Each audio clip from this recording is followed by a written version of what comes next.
आप सभी का ज्योति मोटिवेशनल पॉइंट में स्वागत है। 26 जनवरी गणतंत्र दिवस की शुभ अवसर पर आज के वर्तमान परिदृश्य के बारे में मैं ज्योति प्रकाश आप सभी से शेयर करना चाहती हूँ। गणतंत्र दिवस हमारा एक राष्ट्रीय त्यौहार है। इसे हम जन्म दिवस भी कह सकते हैं, क्योंकि गणतंत्र अर्थात जनता का शासन। 15 अगस्त 1947 ईस्वी से पूर्व हमारा देश अंग्रेजी का गुलाम था।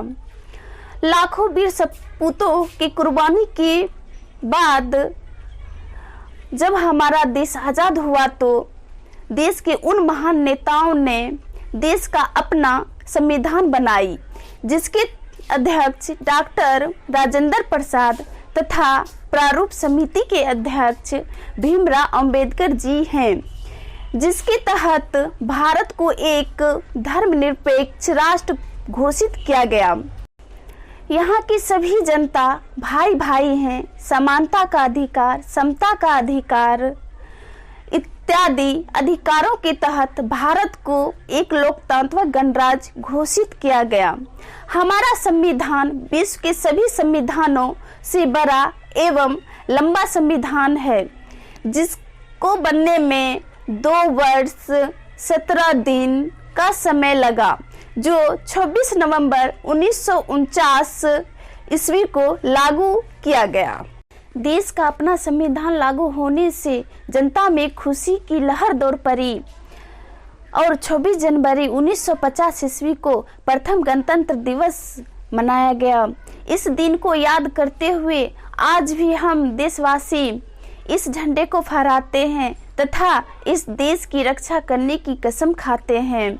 हमारे देश के महान नेताओं ने देश का संविधान लागू किया है कि हमारा देश शांति एवं सुव्यवस्थित ढंग से चले। लेकिन क्या हमारा देश में शांति है? चारों तरफ अराजकता, भ्रष्टाचार फैली हुई है।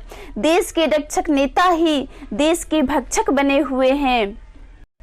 जो दिन के उजाले में शांति का संदेश देते हैं, वही रात के अंधेरे में अपनी कुर्सी बचाए रखने के लिए अराजकता फैलाते हैं।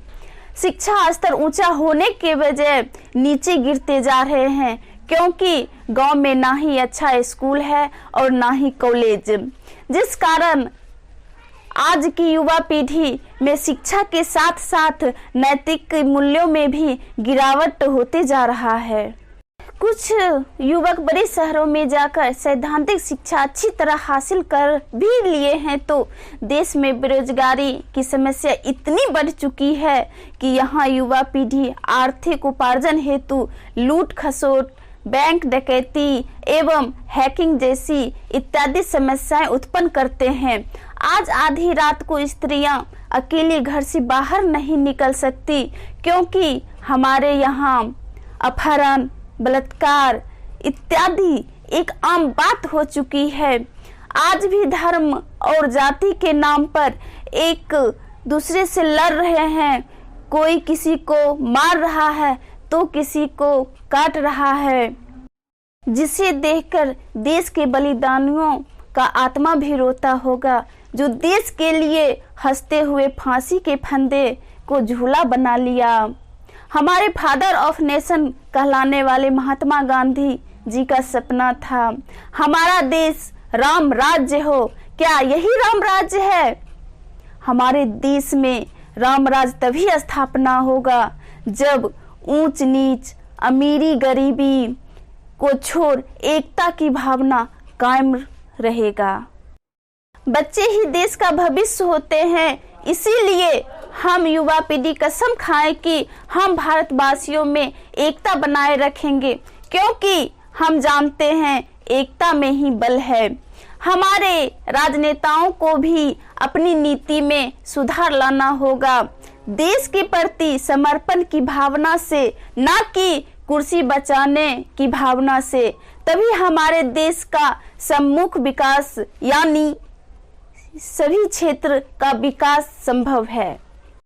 हमारे महान कवि हरिवंश राय बच्चन जी ने हमारे देश की आंतरिक शक्तियों और एकता के बारे में अपनी कविता के माध्यम से कहा है कि उगते सूरज और चांद में जब तक है अरुणाई, हिंद महासागर की लहरों में जब तक है तरुणाई, बिरध हिमालय जब तक सर पर श्वेत जटाएं बांधे, भारत की गणतंत्र पताका रहे गगन पर छाई।